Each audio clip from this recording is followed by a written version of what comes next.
the displacement of conflict leads to a situation where these polarizing social issues, coming from the culture wars of the 60s, civil rights, sexual identity, immigration, law and order, the mobilization and counter-mobilization of really serious cultural change in American politics. Those issues are more polarizing.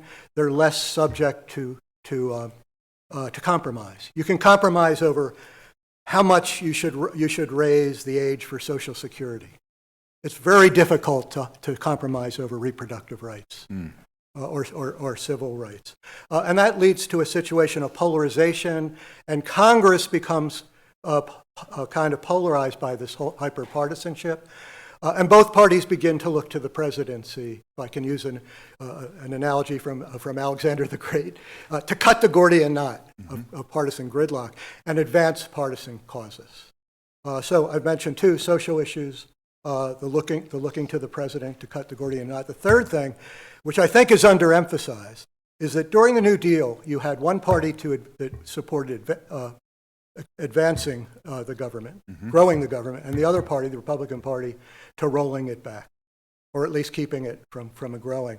What happens in the late 60s is conservatives come to the conclusion that coming out of these culture wars of the 60s, American politics has become, liberalism has so corrupted American politics, so denigrated it, that it's no longer enough to do nothing.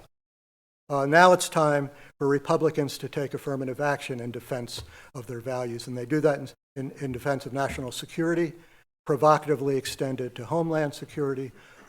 They do that with law and order, and they do that with civil rights by repurposing civil rights from the traditional causes of marginalized groups to things like religious conservative or anti-Semitism.